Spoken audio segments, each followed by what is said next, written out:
On this edition of the Just in Time podcast with Justin Kutcher.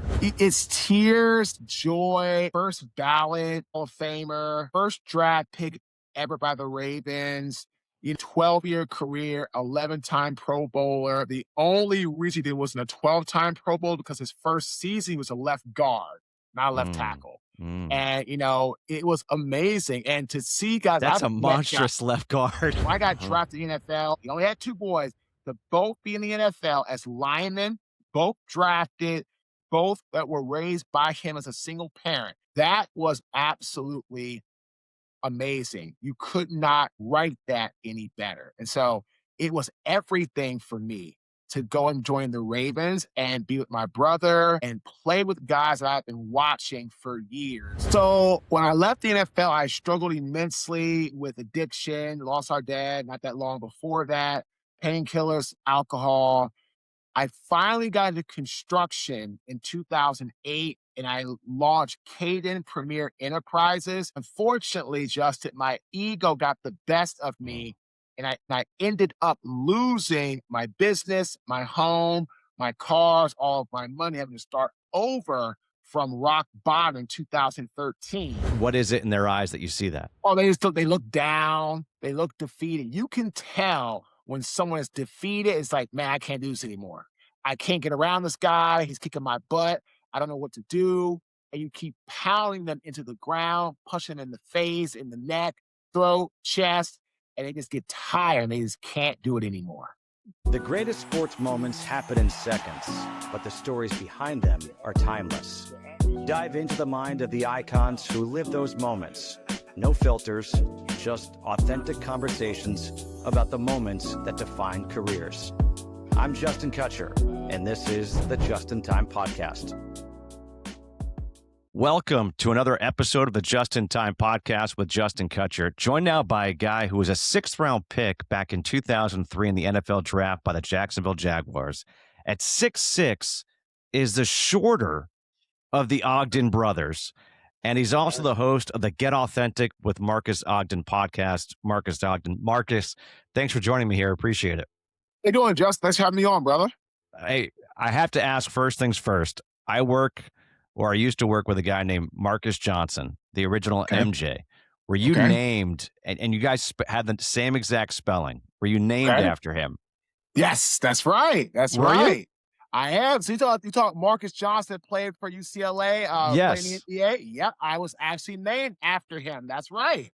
Get out. I love it. It's funny because I'm sitting here, I'm going, I know one guy whose name is Marques and he spelled it this way. And I'm like, I just really wonder if maybe your dad was a Marques Johnson fan. Actually, my mom was the Marques Johnson fan as well. My dad loved basketball too, but yeah, loved him with the Lakers. And, exactly. It's funny. My brother Jonathan went to UCLA as well. Mm-hmm. Yeah. So your brother Jonathan, Hall of Famer. I mentioned that you at 6'6", you're the smaller of the two. He's 6'9". You and I have a lot in common. Height is not one of them. I am just 5'8", but you and your brother, I believe, are 6 years apart. Yes. Me and my brother are 6 years apart. Nice. I grew up idolizing my brother. What was it like for you growing up with your brother? Oh, it was amazing. I mean, idolizing my older brother, not just because of football, right? Just because of who he was as far as a student, a human being. We were raised by a single father. So our parents divorced when I was 8 in 1988. And our dad got full sole custody of both my brother and myself. Full sole custody. And so we were all three in the house. And it was amazing being raised by my dad. Challenges, of course, learning how to deal with certain things and your mom not being there and having to go through those type of hardships. But our dad was amazing at making sure that we had every advantage that we needed to have great lives. And so, yeah, I idolized my brother without a doubt. I learned about football at a high level from him. I remember I was in was it sophomore year? Yeah, I think it was my sophomore year. Yeah, it was. And Jonathan came back from UCLA for the summer, right before going into his last year, and I was ready to go into my junior season, right? So I was in my sophomore year of high school, getting ready to go into my junior year. I remember Jonathan coming home and showing me some technique on how to pass protect. And so I had never really learned how to pass protect like that. I kind of like attack people. I was, didn't really have a lot of technique. Yeah, And you're a I big remember guy. trying to do Yeah. a slide, right? A kick slide. And I remember I did the kick slide so fast. My brother was like, yes, like that's how you kick slide. But I said, Jonathan, you didn't see what happened. He said, no, what happened? I slipped on a piece of notebook paper. So that's how I was able to slide back so fast because my foot got caught underneath the paper and the paper glid me. I glide across the floor on the piece of paper and I set up like half a second. He's like, man, that's how you slide. I was like, oops, well, I can't really do that because I didn't know how to do. I slipped on a piece of notebook paper. But yeah, long story short, man, my brother taught me all about football, taught me all about how to play the game, high level technique, and then being drafted into the National Football League and playing that position, on the roster and being able to call my brother and get advice from him was everything. I remember my first game it was my rookie season. We were playing. I was on the Jaguars, and we went up to Baltimore, right? So, got Oh, in the wow. game, all that type of stuff. Things were great. It was funny, right? Watching my brother play against guys on my team and really just kind of annihilate them. It was crazy. And having my family in the stands cheering for both of us, but unfortunately, one of us had to lose, and it was us. Mhm. We lost bad to the Ravens when I was with the Jaguars. We played them in M&T Bank Stadium. But again, I would constantly call on him, get advice from him. I remember playing guys like my rookie year, like Jason Taylor, or guys like Kevin Williams, or these phenomenal defensive line. Like, man, like, help me out here. So I would always call him for advice. You know what I mean? So it's really great. So yeah, man, my brother taught me so much in such a small amount of time throughout the years. Because again, we have UCLA, I was in DC, and then what happened was now when he came to Baltimore, now that helped me out a lot because I was able to go with him, spend time with him. But again, he still has his job and his life, but he always made time for me in that regard. So when he went to Baltimore out of UCLA, he was the fourth overall pick that year. Uh, were you at that time were going to Howard, right? I was in high school, so I was But 1996. when he played, yeah, but when he played with the Ravens, Oh yeah, you ended up was it going to Howard? Yep, Howard. yep, yep, yep. So Howard in Washington D.C., the Ravens in Baltimore. It's like a 45-minute drive Yep, between the two. yep. Were you tagging along? Would he take you to practices or any type of training to get you ready for that next step? Oh, absolutely. Oh, all day. So when he got drafted in 1996, right, Ted Marchabrona was the head coach. And the quarterback was Vinny Testaverde. The linemen were guys like Orlando Brown, Tony Jones. On the D line, you had guys like Rob Burnett. You had Ray Lewis as a rookie. You had, all kind of great guys in the secondary. Eric Turner. It was great. And so as a high school player, I was constantly always at practice with the Ravens.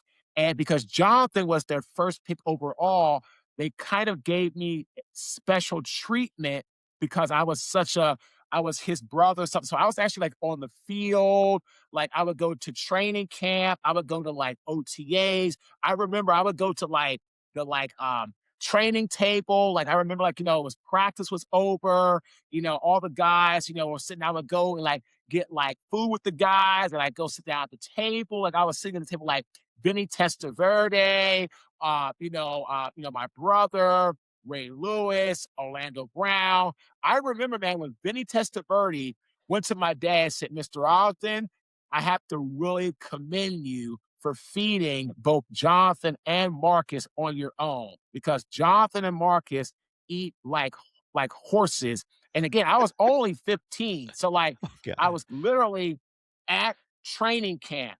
I was probably like at least 3 times a week, right? Because again, they always practiced training camp before we started our training camp in high school and in college. I think in college, it was even better because I can actually understand more. I could watch more. I remember like going to practices before they had the castle.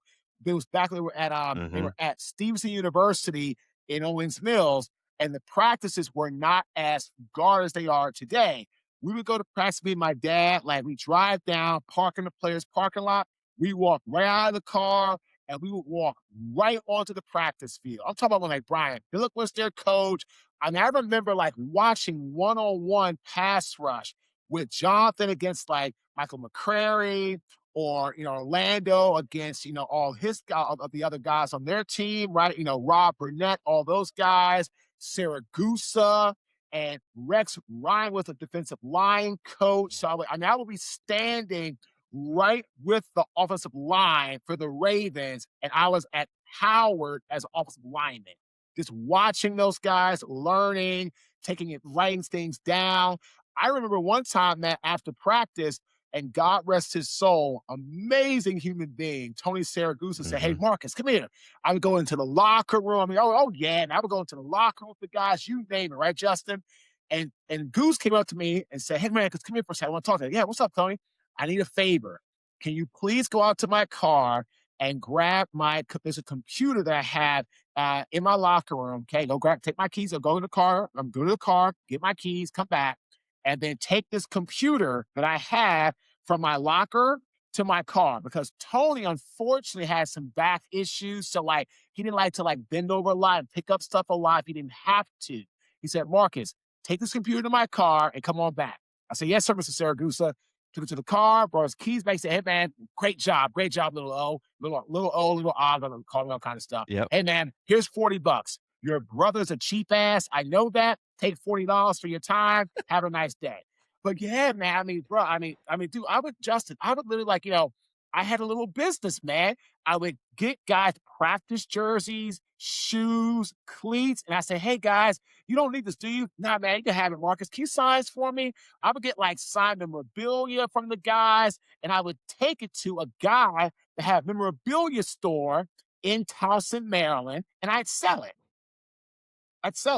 So I would get like Bulwark, give me his jersey and cleats. Jamie Sharper did that. McAllister, Dwayne Starks, my brother.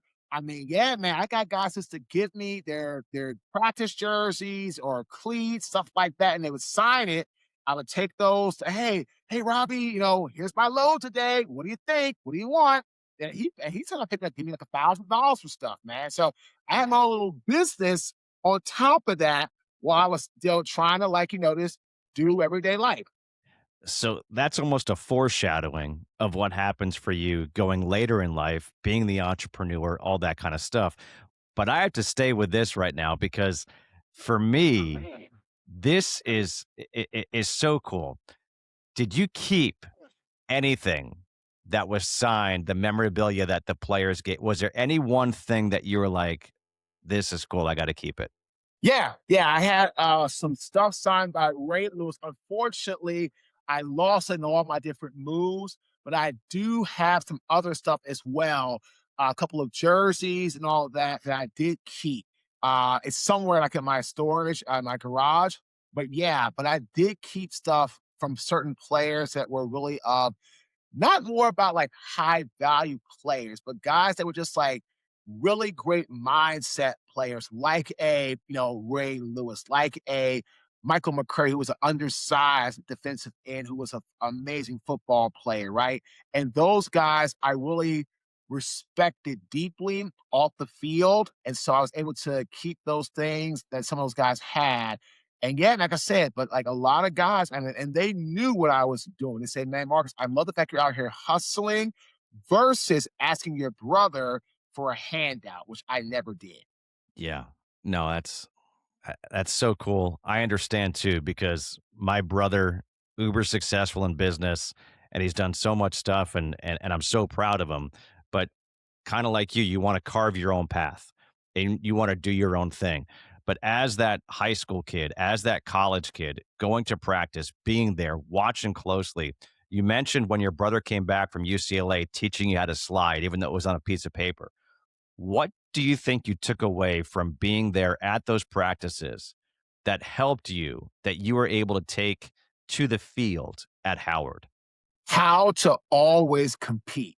And I loved watching the O-line, D-line, one-on-one pass rush, especially Michael McCray against my brother, because Michael never had an off switch. And that made Jonathan practice without an off switch. And that's why they both had great careers, because they both pushed each other in practice. I remember that when I was at Howard, blocking some of my guys who were really good defensive linemen, like my friend Obi Ara or Lamont Williams or Damian Walker, who were great players. Even when I was a young guy, there was this guy on our team, Doug Miller, who was exceptional. There's another guy, we call him Smoke Dog, who was an outside linebacker, super fast. Probably ran like a 4.5, 4.6. He's only like 210, but he was a great outside linebacker. I would have him work against me in practice to practice for the speed rush I was going to see in games against guys like, from Jackson State or FAMU or Towson, right? So I learned that that's what matters in life, especially in sports and in football. I can't speak for any other sport. You have to practice like you play. And you don't have an off switch. You don't take it easy. You don't just say, oh, this brother-in-law, because that doesn't make you any better. What's the old saying? If practice is easy, games are even easier, because all you have to do there is learn the guy you're playing against, do film study, and then work on your stuff, work on what he's good at, what he's going to probably do, and you're ready to combat that. Now you're talking. Now you're elevating. So that was a big thing for me, just learning how to go about competing every single day at practice. And I took that to Howard, which is why I feel, right, Justin, I was able to be drafted Mhm. from Howard University. I'm the first, and I'm still the only offensive lineman ever drafted from Howard University to the National Football League. Wow, I didn't realize that. Yep, I think As was said, I think we've had I want to say only 15 guys drafted. Myself and a couple guys you may know, Antoine Bethea, who mhm. played in the NFL for, 12, 13 years. He was drafted by the Colts, as he should have been. Ronald Bartell was a corner. He transferred to Howard for his last 2 years. He was a second-round pick, I believe, I think to the Rams, I want to say. So, and there's been a couple of guys, right? But I'm the only offensive lineman that's been drafted from Howard University to the National Football League. Did you choose Howard because your brother was in Baltimore, so you were able to stay close and have that access? Or was it just that, hey, Howard's a great university, I wanna go there? No, I chose Howard for 3 reasons. Number 1, they're the only school to offer me a full scholarship, because I didn't grow to be almost 6'6" until I got into college. 'Cause I Oh, was so there's still hope 17 when for me. Okay. sure, absolutely. So I was 17 when I left high school, so I grew about 3 inches between my high school graduation, or my last year of high school, and my first year at Howard. So that's 1. So 2, my dad played football at the Mecca, Howard University. He's a Bison. And 3, I chose it because Howard had one of the greatest, and still does, education institutes in the world. So I went for those 3 reasons. And again, the scholarship, it really was awesome, because I didn't even get that offer until the end. No 1A schools offered me. Maryland, the University of Maryland was close, but they weren't very good at the time. Under Ron Vanderlinden, they ended up giving the scholarship to William Shime, who was a defensive end from McNamara, Bishop McNamara, who I actually played against in high school, because that was my league. McNamara, St. John's, DeMatha, all that. So, yeah. And so they gave that to William. and they offered me a preferred walk-on. Mhm. And I said, absolutely not. Like, I'm not going to come walk at the time, they were not very good. So I did not walk on there. And I ended up going to Howard.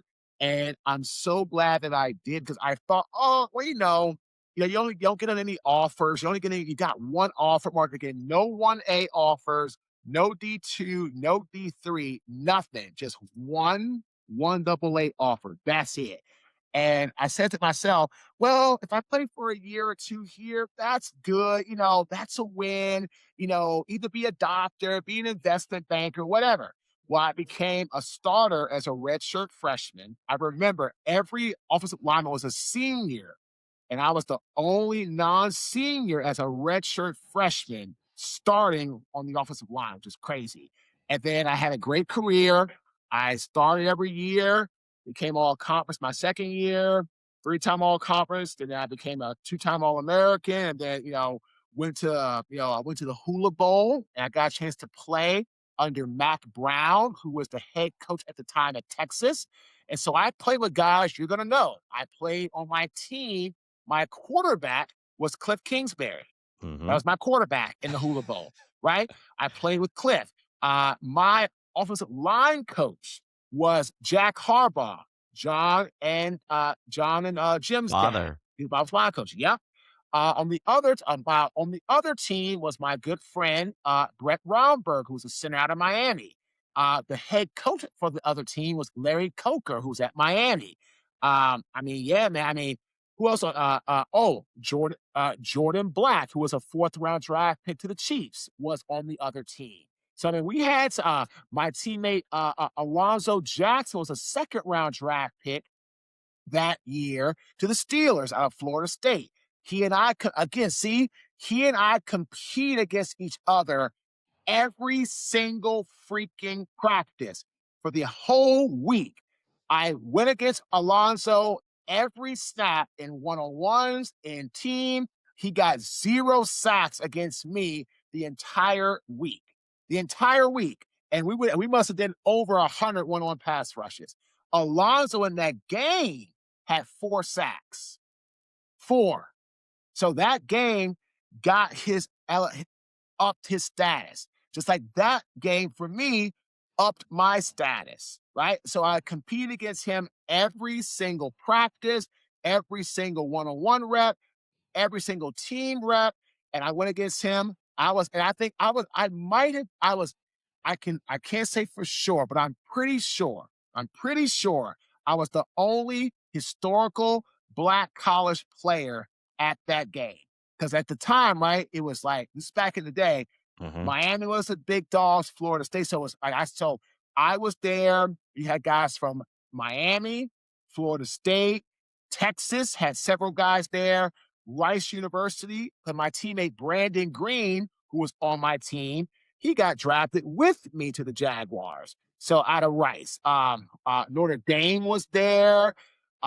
Navy had a player there. Yeah, man. There was Texas Tech, because that's where Cliff Kingsbury was. Man. There was big time schools there, big time players there. When you went to that Hula Bowl, did you take the mindset, hey, this is my chance to make an impact and to show scouts I can play in the league? Absolutely. That's exactly because I was an alternate, because somebody declined that opportunity, went to the East-West Shrine Bowl. So that was my ticket. And so my agent, Marvin Dimall, who was an amazing agent, had my brother, Phil Sims, Butch Davis, Junior Seau, had some monsters in his time. Troy Polamalu, Carson Palmer. Oh my God. Yeah, Marvin got me that invite. And so I remember telling Jonathan, I said, Jonathan, I got the call. I'm going to the Hula Bowl. He said, Marques, you go there and you do exactly what we've been talking about this entire time since you've been training with Coach Camaforo for strength training. Do your technique, be consistent, follow through, dominate, and don't take any rep off. Period. And that game was huge. absolutely monumental in me being drafted because it showed the scouts not only could I play against guys from FAMU or wherever the case may be, Towson, Maine, other good schools, I could actually play against the best of the best. Like I said, at that time, Florida State, Miami, Notre Dame, Texas. Texas, they were Yeah. all big programs. They were all winners, and they all had players that were key mark players on their teams at that bowl game. Wow. I, I look right behind you and I see the Baltimore Ravens jersey and your jersey number. You signed with the Ravens. You had been growing up with the organization, going there with your brother. What was it like to join the team as a player? Not as like little O, little Ogden, whatever, but like, hey, I'm signing a freaking NFL contract with this team. It was amazing because I got to play with my brother. I got Mhm. to realize a dream. I got to achieve a dream. And for my father, who raised us both by himself, our father who never remarried, our father who never had a woman spend the night with him if I was home.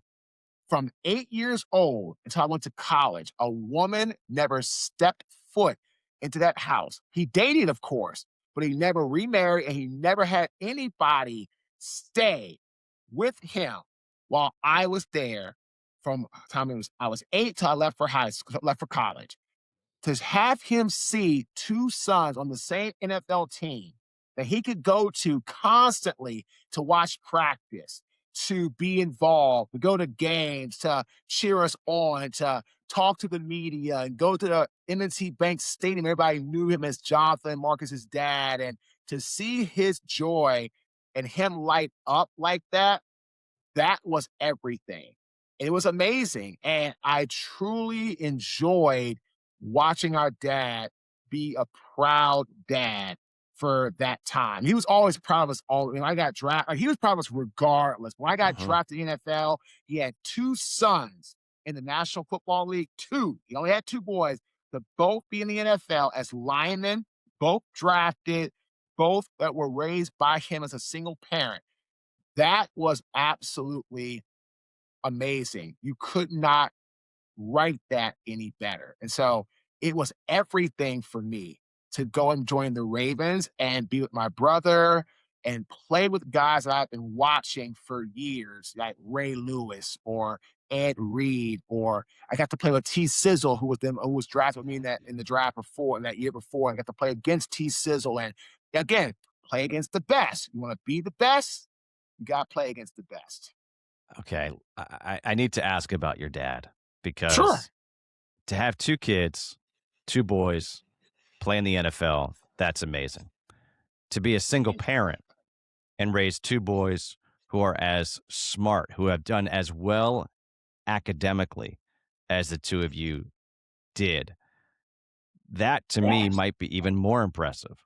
What was it about your dad between you and your brother that he would instill in the household, the rules, whatever it was that allowed you guys to stay on the straight and narrow and accomplish these goals? Our dad was the first African American bank manager for the Federal Home Loans Bank of New York in their DC office, if I'm not mistaken, in 1978. Our dad got his degree from Howard, went to University of Maryland, got his master's in economics, and our dad was a pioneer when it came to education, when it came to follow through, when it came to consistency. So learning from our dad all those things, how to respect women, how to respect ourselves, education over sports, all these things played a major role in our lives. And our dad, without a doubt, would always make sure that we had more opportunity than he did. So when you see a dad that struggles to make sure that his boys, you and your brother, had more opportunities. I said, we went to a private high school. We both did. My dad burnt through his savings, putting Jonathan through high school. My parents divorced after he lost his job. And then he burnt all of his savings. And then he went broke as I was getting ready to go into high school. And then he went to my maternal grandmother and my maternal great aunt and asked them for a loan to pay for me to go to St. John's. And my grandmother and my great aunt told him, we're not going to loan you money, but we will pay for Marcus's education without you having to pay us back. So my great aunt and my grandmother paid for me to go to St. John's for 4 years, $7,000 a year, $3,500 each. And with that education, with that opportunity, I got the one scholarship offer to Howard. I took it. I took that, leveraged that, worked my butt off. I got drafted into the National Football League. Dude, I've got goosebumps right now. Like, I love the family part of it. I love the family aspect, that it's your maternal grandmother, your great aunt, like your aunt, to go there and help out and help you and help your dad. Like, there's still something about them that they stay connected.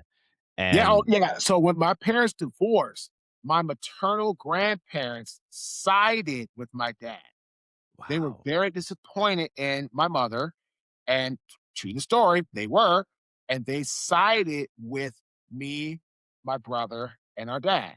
And so my dad was, I would say, I would say that my dad was closer to my maternal grandparents than my mom was. And I think my maternal grandparents had a stronger bond and connection with my dad than their own daughter. I really believe that. And my dad loved them just like he loved his own mom and dad. And my mom, and so my paternal grandparents were in Atlanta.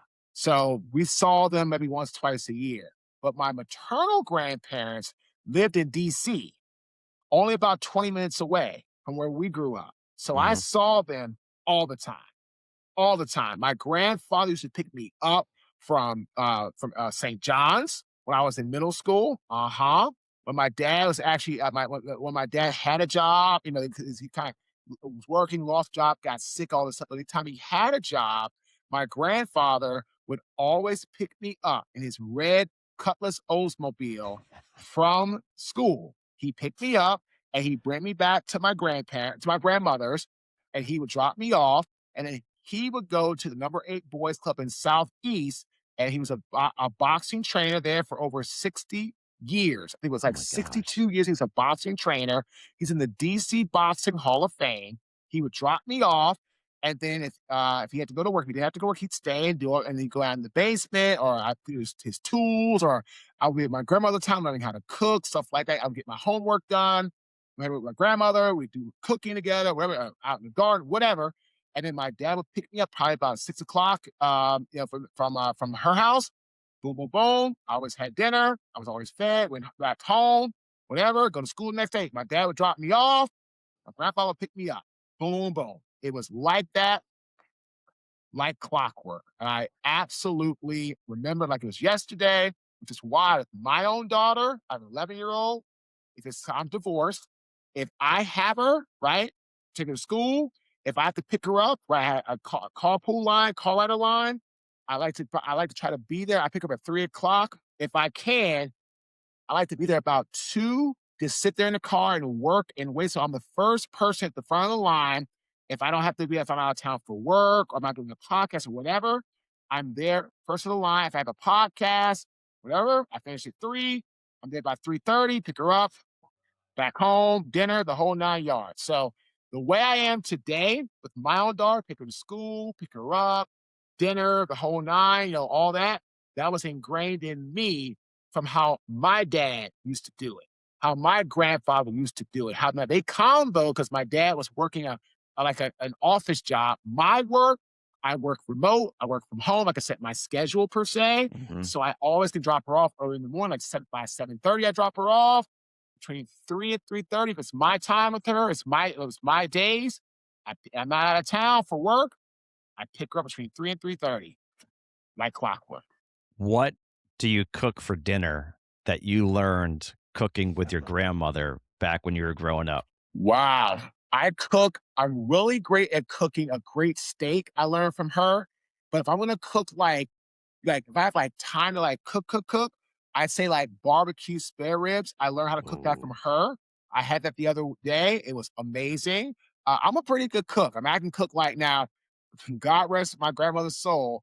I don't cook like her because I would be 500 pounds. I don't deep fry. oh, I don't do yeah. all that. I don't All do the all that. butter and everything. Yeah, I'll do all that, right. But I do like steak skillets. I do, salmon, trout trout. I do lobster. I'll cook lobster once in a while. I'll do crab legs. I did barbecue spare ribs. Like, I learned from like I said, there were 3 guys growing up in the house. We had no female that ever stayed or stepped foot in that house to actually be Amazing. part of our family. So if we didn't learn how to cook for ourselves, do laundry, all that stuff, it never gets done. So I'm a very good cook. My house is always clean. Like I'm OCD with clean. I do my own laundry. I'm divorced. Don't not married. Any of that stuff. Dating. It's fine.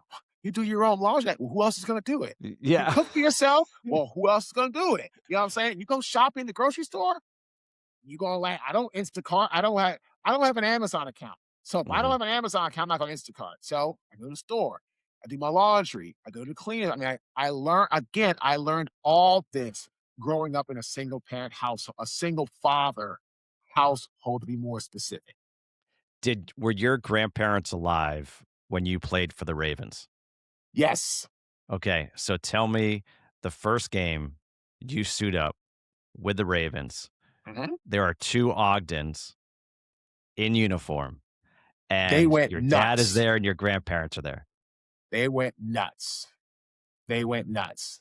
It was amazing. It was awesome. And it was fantastic. And so again, it was just seeing both their grandsons on the same field with the same opportunity in that same stretch, it was just phenomenal. It was great. And they were absolutely thrilled. And our grandmother came to every game, and my brother had a box. So it all was in the box. And they saw every game, they came to a lot of practices, they came to everything. So again, to watch both their grandchildren, who they had a really big role in helping to raise, be able to go. Because my grandmother was, of course, born in Little Rock. Not of course, she was born in Little Rock, Arkansas, and then raised in Detroit. So my great grandparents, they ended up moving from the deep South to the north of Detroit to escape oppression and racism. Mhm.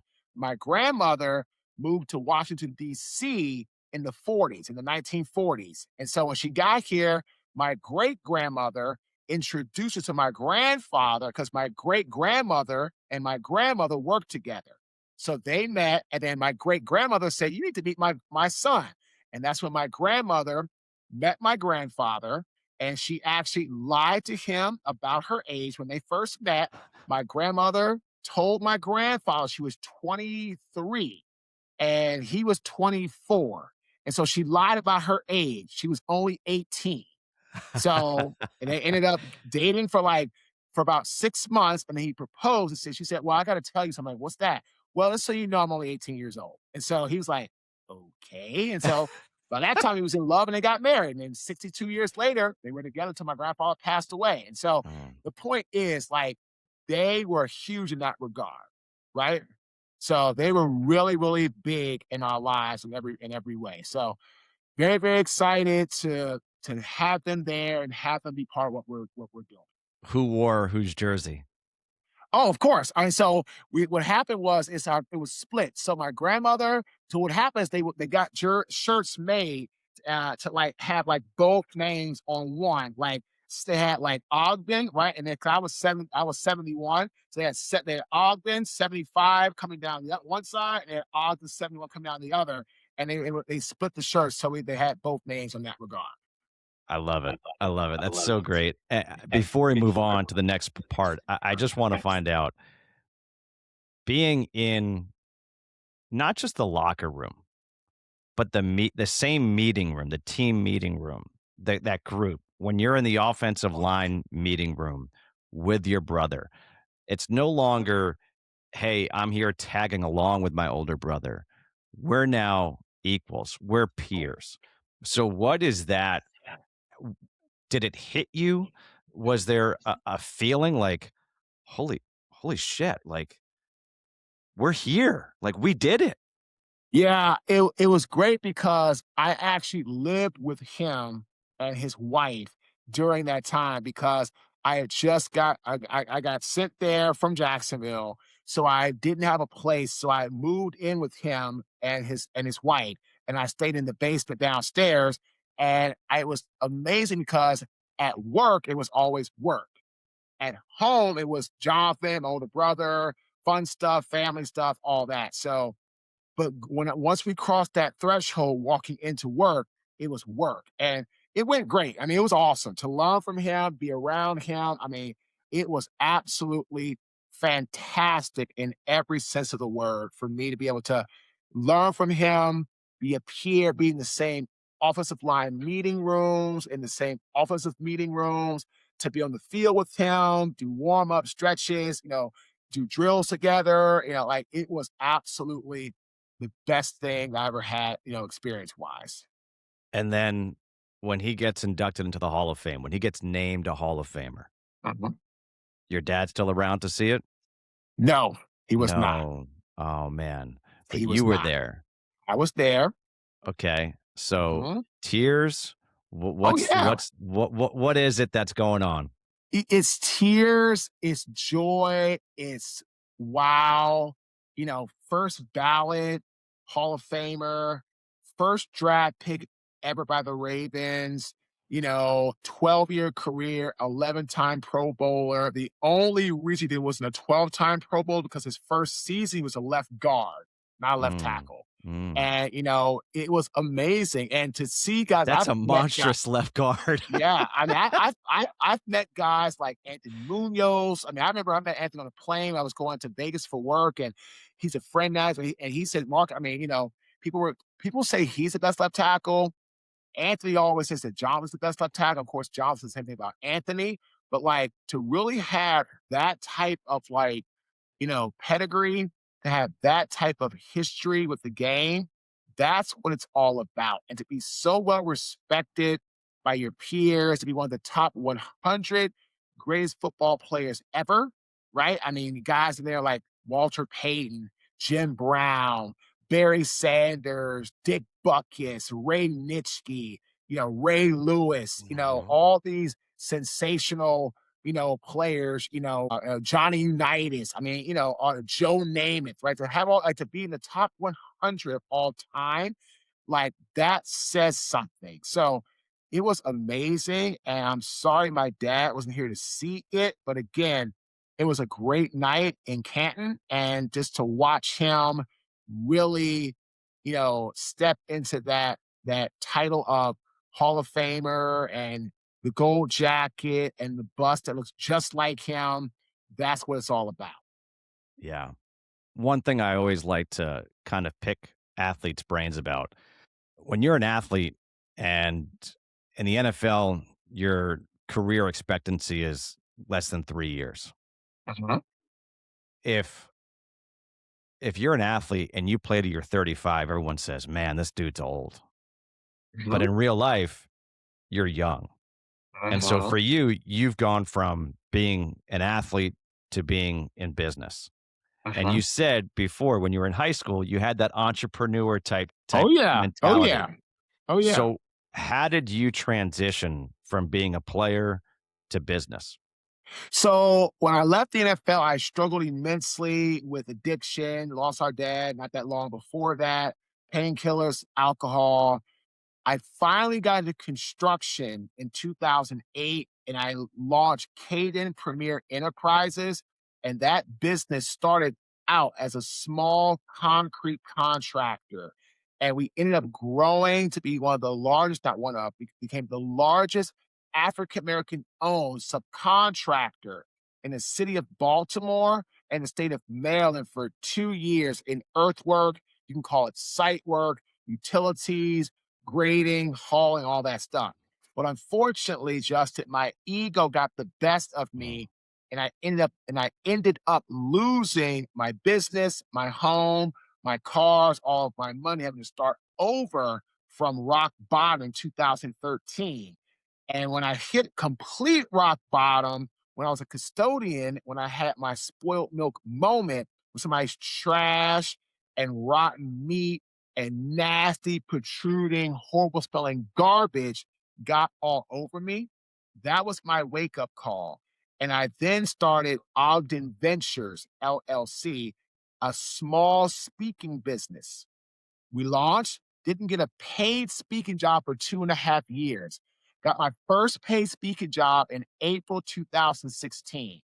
Took that, and then 2017, the Buffalo Bills hired me, where I came to speak to their rookie class, Tre'Davious White, and that group. And then I ended up the next year meeting Mel Robbins, who's an amazing keynote speaker. I was on her audiobook, Kick Ass with Mel, and then learning from Mel how to be inspirational, not motivational. Our brand jumped and elevated to a really high level over the years. The last 8 years, we've worked for over 90 Fortune 500 companies. And it's funny, in 2018, 'cause I spoke for the Bills for 3 years in a row to their rookies. 2018, I had the pleasure of speaking to Josh Allen, Tremaine Edmonds, Deion Dawkins, and that group, right? And I talked to those guys about leadership and how to be focused. And those guys have been doing phenomenal in the National Football League ever since. And again, now I have the speaking, the coaching. I've also got a podcast, Get Authentic with Marques Ogden. We are ranked in the top 0.5% most popular podcast worldwide. We started in June of 2022, almost 4 years ago. We interview people from all walks of life. And then we have we come out 4 times a week, Mondays, Tuesdays, Thursdays, Fridays. I'm also a weekly contributor, a weekly sports contributor on NewsNation. So every Friday, I'm on with more likely Marnie Hughes at 9:40 a.m. Eastern prime time, talking football, upcoming matchups, and upcoming games. I love doing that. And I also have another podcast called the Jaguars Squad Show. And that's a show, it's all football. It's all Jacksonville Jaguar talk. I've got 2 amazing co-hosts, Mia O'Brien and Anthony A.T. Tony Wiggins. And so the three of us have really grown that show, and I love working with those people. So yeah, very fortunate, man. Best-selling author, podcaster, coach, speaker, brand ambassador. I'm actually in the process right now of creating a coaching app to help people who can't afford my high ticket offer to get more interactive, a little bit of AI, a little bit of automation, access to some personal messages. And we're building that right now with my business partner, Nathan. And that will be live in about the next 3 to 6 months, give or take. With all that you're doing right now, what did that rock bottom moment teach you? It taught me never allow your ego to get bigger than the good part of your soul. My ego got so massive, you couldn't tell me a damn thing. And Really? because of that, I stopped listening to my team.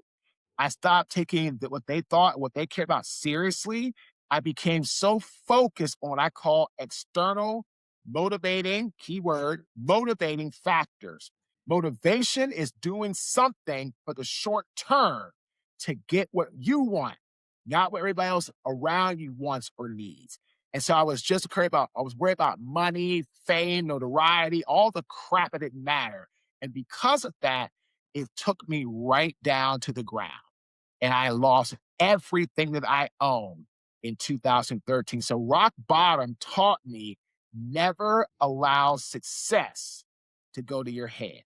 And I always tell people, you want to have success every once in a while, set goals and do those occasionally.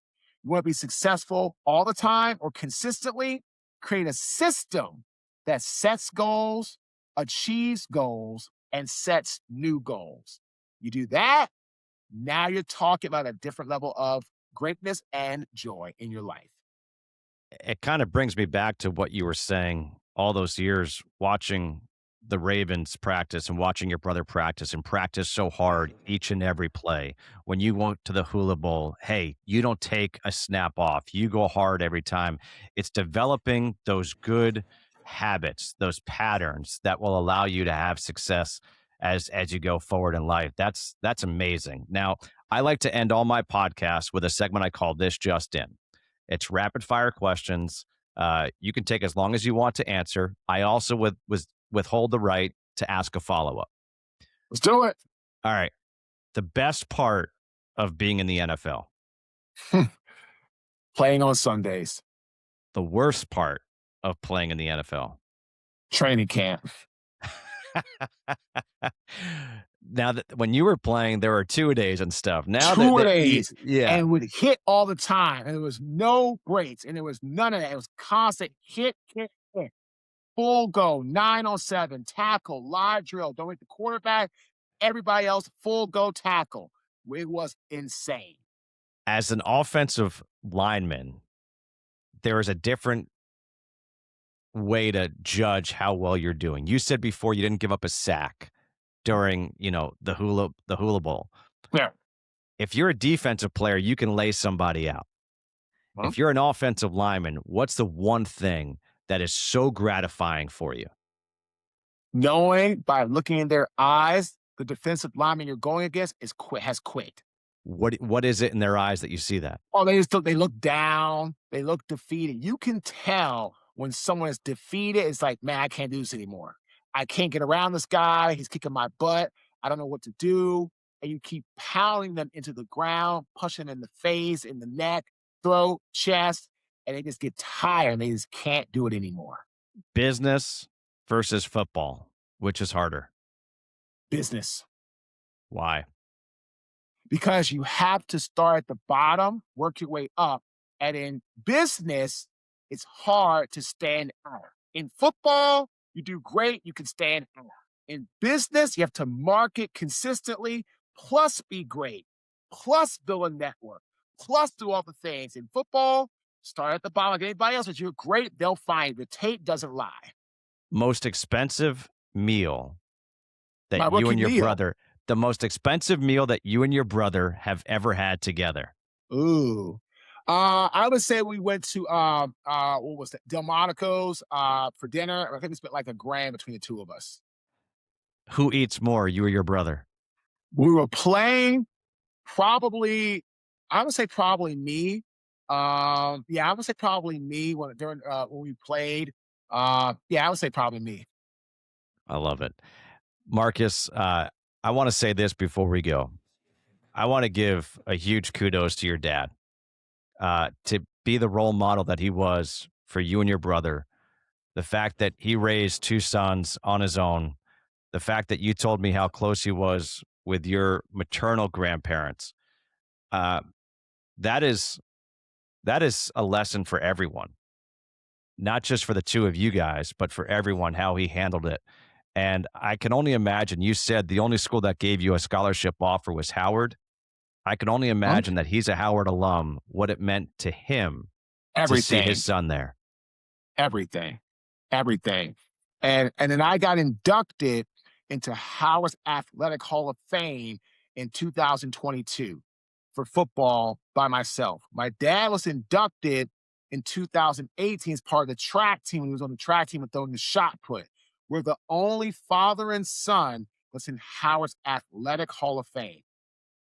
That's awesome. Dude, thank you so much for being a part of this. Congratulations on everything. And you know what? Keep on doing your thing with all the different podcasts. Get authentic with Marques Ogden. And the fact that you were named after my boy, Marques Johnson, who was on this podcast earlier, just makes it even better. Full circle moment. Appreciate you doing this. Congrats to you, your brother, your family, and keep on doing a great job as a dad. Love you, man. Thanks for having me on, Justin. It was great, brother. All right. Thank you.